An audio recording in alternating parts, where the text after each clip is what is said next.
पक्ष की तृतीया तिथि को उनका अनुष्ठान मात्र करने से स्त्री सब पापों से युक्त हो जाती है। हे देवी, तुमने आज से बहुत वर्षों पहले हिमालय पर्वत पर इस व्रत को किया था। यह वृत्तांत मैं तुम्हें बतलाऊंगा। पार्वती जी ने कहा, हेमनाथ, मैंने क्यों यह व्रत किया था, यह सब आपके मुख से मैं सुनना चाहती हूँ। उत्तर की ओर एक बड़ा वृत्तांत मैं तुमसे कहूंगा, यह मैं तुम्हारे साथ आपके मुख से सुनना चाहती हूँ। उत्तर की ओर एक बड़ा रमणीय और पर्वतों में विशाल हिमवान नामक पर्वत है। उसके आसपास तरह तरह की भूमियां हैं, तरह तरह के वृक्ष उस पर लगे हुए हैं। नाना प्रकार के पक्षी और अनेक प्रकार के पशु उस पर निवास करते हैं। वहां पहुंचकर गंधर्वों के साथ बहुत से देवी देवता सिद्ध चरण परीक्षिकन सर्वदा प्रसन्न मन से विचरण करते हैं। वहां पहुंचकर गंधर्व गीत गाते हैं, अप्सराएं नाचती हैं। उस पर्वत राज के कितने भी शिखाएं ऐसे हैं जिसके सफिट रत्न और वैदमणि आदि की खानें भरी हुई हैं। यह पर्वत ऊंचा तो इतना अधिक है कि मित्र के घर की तरह समझदार आकाश का स्पर्श किए रहता है। इसके समस्त शिखर स्वेद हिम बर्फ के आच्छादित रहते हैं और गंगा जल की ध्वनि सदा सुनाई देती है। हे पार्वती, तुमने बाल्यावस्था में उसी पर्वत पर तपस्या की थी। 12 बरस तक तुम उल्टी टांग कर, उल्टी लटक कर केवल धुआं पी कर रही। 64 वर्षों तक सूखे पत्ते खाकर रही। माघ मास में तुमने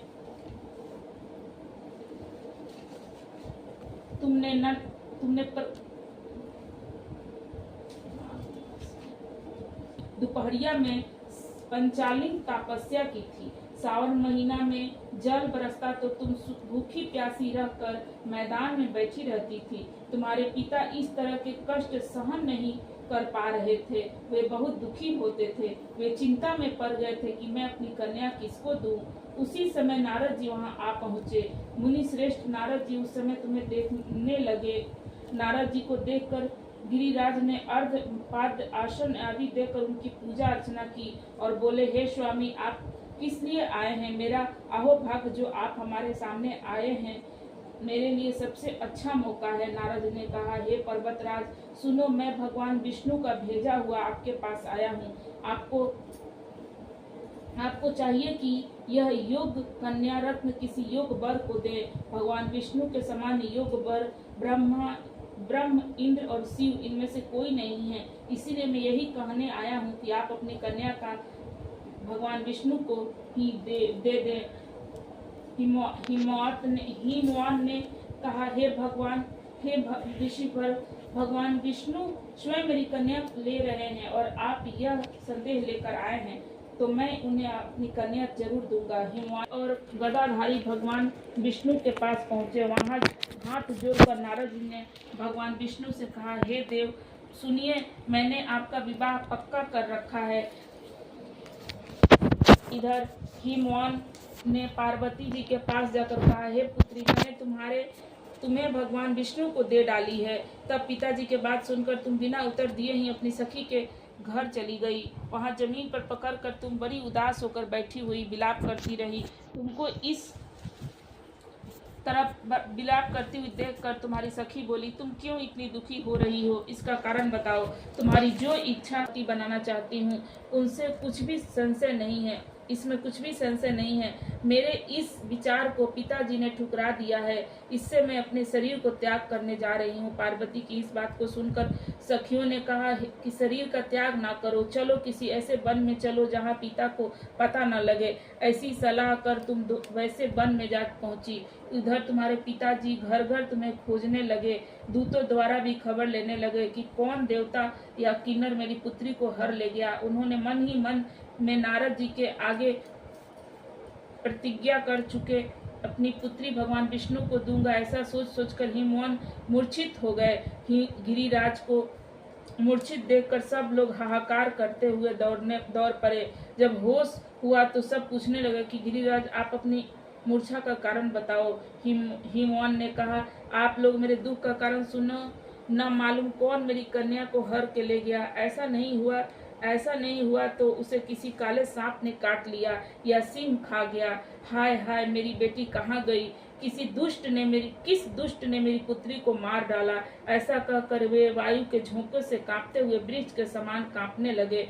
उसके बाद हिमवान तुम्हें बन बन खोजने लगे। वह वन की हिंसक भालू, सिंह, हिंसक जंतुओं से बड़ा भयभीत हो रहे थे। तुम भी अपनी सखियों के साथ उस भयानक वन में चलती चलती एक ऐसी जगह पर पहुंची जहां पर एक नदी बह रही थी। उसके रमणीय तट पर एक बड़ी सी कंदरा थी। तुमने उसी कंदरा में आश्रम बना लिया और अपनी एक बालू का प्रतिमा बनाकर अपनी सखियों के साथ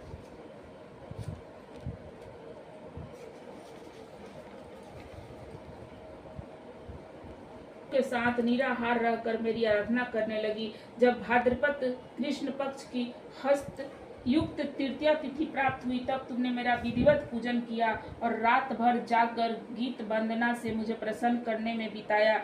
उधर उस व्रत राज के प्रभाव से मेरा आसन डगमगा उठा, जिससे मैं तत्काल उस स्थान पर जा पहुंचा जहां पर तुम अपनी सखियों के साथ रह रही थी। वहां पहुंचकर मैंने तुम्हें कहा कि मैं तुम्हारे तपस्या से प्रसन्न हूँ, बोलो क्या चाहती हो। तुमने कहा, मेरे देवता, यदि आप मेरे से प्रसन्न हैं तो मेरे पति बने।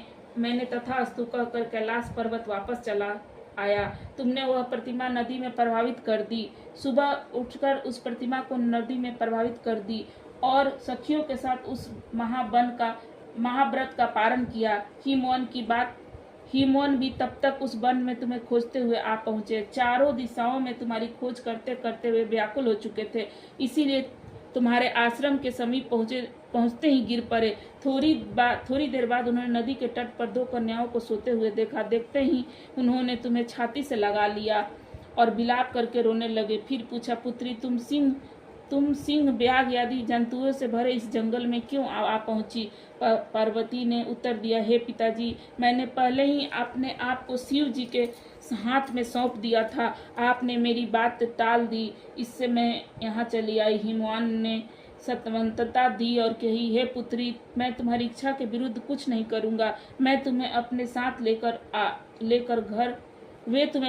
लेकर घर आए और मेरे साथ तुम्हारा विवाह कर दिया। इसी से तुमने मेरा आधा आसन पाया है। तब से आज तक किसी के सामने मुझे यह व्रत प्रकट करने का अवसर नहीं प्राप्त हुआ।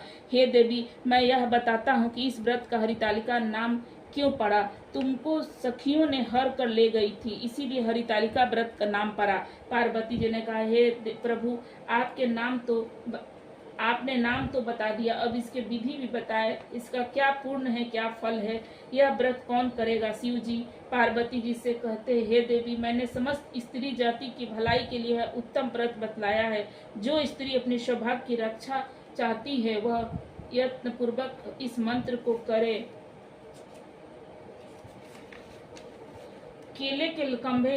केले के खंभे आदि से सुशोभित एक सुंदर मंडप बनावे। उसमें रंग बिरंगे रेशमी कपड़े से चादर लगाएं। चंदन आदि सुगंधित द्रव्यों से वह मंडप लिपवाएं। फिर शंख, बेदी, मृदंग आदि बाजे बजवाते हुए बहुत से लोग एकत्रित होकर तरह तरह के मंडलचार करते हुए उस मंडप में पार्वती तथा शिव जी की प्रतिमा स्थापित करें।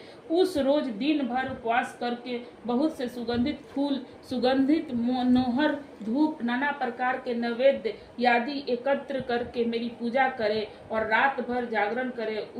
ऊपर जो जो वस्तुएं गिनाई गई है उनके अतिरिक्त नारियल, सुपारी, जम्बीरी, नींबू, लौंग, अनार, नारंगी आदि जो जो फल प्राप्त हो सके उन्हें इकट्ठा कर लें। उस ऋतु में जो फल तथा फूल मिल सके विशेष रूप से रखें। इसके बाद धूप दीप आदि से पूजन करके प्रार्थना करें, हे शिव जी, हे शिव रूपिणी, हे मंगले, सब अर्थों को देने वाले, हे देवी, हे शिव रूपे आपको नमस्कार है। हे शिव रूपे आपको सदा के लिए नमस्कार है। हे ब्राह्मणी रूपे आपको सदा के लिए नमस्कार है। हे जगदम्बी रात्रि आपको सदा के लिए नमस्कार है। हे सिंह वामनी, संसार के भय से भयभीत दीन की रक्षा करे, इस कामना की पूर्ति के लिए मैंने आपकी पूजा की है। हे पार्वती, मुझे राज्य और सौभाग्य दे, मुझ पर प्रसन्न होवे। इन्हीं मंत्रों से पार्वती तथा शिव जी की पूजा करे, तंत्र अनुसार विधिवत कथा सुने और ब्राह्मण को वस्त्र, गौ, सुपर्ण आदि दान देवे। इस तरह से एक चित्र होकर स्त्री पुरुष दोनों एक साथ पूजन करे। फिर वस्त्र आदि जो कुछ भी उसको है उनका संकल्प करे। हे देवी, जो स्त्री इस प्रकार पूजन करती है वह सब पापों से छूट जाती है और उसे 7 जन्म तक सुख सौभाग्य प्राप्त होता है। जो स्त्री तृतीया तिथि का व्रत न करके अन्न भक्षण करती है वे 7 जन्मों तक बांधित रहती है और उनकी बार बार विधवा होना पड़ता है। वह सदा दरिद्र पुत्र, शोक से शोकाकुल स्वभाव की लड़की, सदा दुख भोगने वाली होती है और उपवास न करने वाली स्त्री अंत में घोर नरक में जाती है। मांसाहार करने से बाघिन, दही खाने से बिल्ली, मिठाई खाने से चींटी और कुछ खाने से मक्खी और मिठाई खाने से और मक्खी होती है। तीज को अन्न खाने से सुकरी, फल खाने से बंदरिया, पानी पीने से जोक, दूध पीने से सांपनी, उस रोज सोने से अजगरिन और पति को धोखा देने वाली मुर्गी होती है। इसीलिए सभी स्त्रियां व्रत अवश्य करें। दूसरे दिन सुवर्ण, चांदी, तांबा अथवा बांस के पात्र में अन्न भर कर ब्राह्मण को दान दे और पारण करे। जो स्त्री इस प्रकार से व्रत करती है वो मेरे समान पति पाती है और जब वह मरने लगती है तो तुम्हारे समान उसका रूप हो जाता है। उसे सब प्रकार से संसारिक सुख को भोग कर सामुच्य मुक्ति मिल जाती है। इस हरितालिका तीज की व्रत कथा मात्र सुन लेने से प्राणी को 1000 अक्षमेघ और सैकड़ों वाजपेयी व्रत करने का फल प्राप्त होता है। हे देवी, मैंने यह सब व्रतों में उत्तम व्रत बतलाया जिसके करने से प्राणी सब पापों से छूट जाता है। इसमें कोई भी संशय नहीं है। बोलो भगवान शंकर की जय, माता पार्वती की जय। पार्वते नमः।